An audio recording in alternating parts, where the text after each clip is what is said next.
All right, well, hello, my name is Christopher Scott, and in this video, I'm going to give you a 5-minute introduction to the book of Ephesians, right? So these are a series of videos I'm doing, just going really quickly through the book, giving you a rough outline and a rough idea what each book of the Bible is about. So today we're going to talk about Ephesians. Ephesians is a book written by the Apostle Paul to the believers in Ephesus, of course, right? That's why we call it Ephesians. And so in the book, he talks about several different things. There's a kind of a basic outline that I've always thought about of the book, right? The first 3 chapters are doctrine, and the last 3 chapters are application, right? Or Warren Wiersbe talks about doctrine is the first 3 chapters, our riches in Christ, doctrine, and then the last 3 chapters are duty, our responsibilities in Christ. Kind of a unique way to look at it, right? So the book of Ephesians, the Apostle Paul wrote while he was in prison. There's usually 4 to 5 letters in the New Testament written by Paul that are called prison letters. And I say 4 because a lot of people call the 4 prison letters, and then 2 Timothy is kind of his letter he wrote right before he died. So not really even a prison letter. A lot of people say it's a letter he wrote when he knew he was going to die and doesn't quite count. He's still in prison, but a further degree of prison, I guess. He's on death row, maybe they would say, right? So those prison letters are Ephesians, Philippians, Colossians, and Philemon. Those are the 4. And then 2 Timothy is the kind of the death row letter that a lot of people say he wrote, okay? He wrote the book of Ephesians likely in 63 to 67 AD, somewhere in there, while Emperor Nero was emperor of Rome. And that's the time somewhere in there that he wrote the books and that he was in prison in Rome awaiting trial. Part of the deal with Ephesians that I like is it contains some material on spiritual gifts. So chapter 4 talks about the spiritual gifts, and there's 4 chapters in the New Testament that talk about spiritual gifts. It's 2 4s and 2 12s to help you remember, right? So Ephesians 4 is one, and then 1 Peter 4 is the other 4 that talks about spiritual gifts. And then there's 2 12s.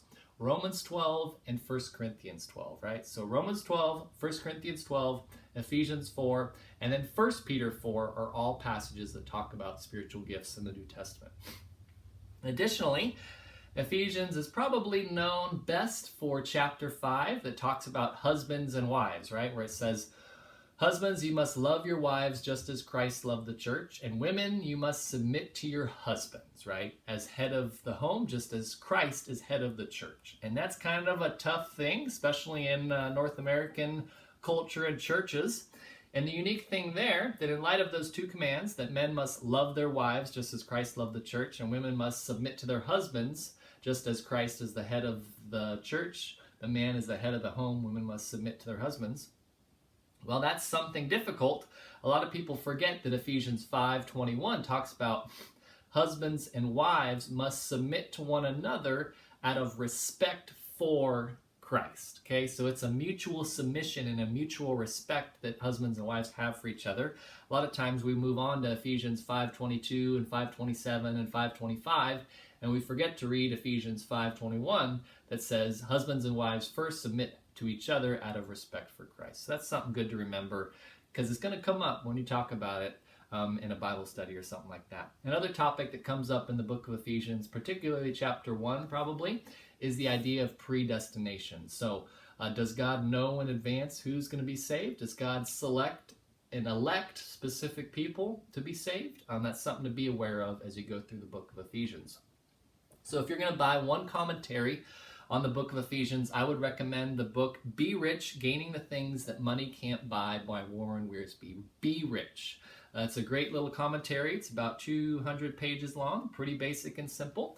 If you want to study the book of Ephesians in a small group, I would recommend the Warren Wiersbe Bible Study series on Ephesians. It's 8 lessons through the book of Ephesians, so you can cover it in a couple months together as a group. So I'm going to put links to these 2 resources in the information below. They're affiliate links, so I'll get a small commission if you do decide to buy them.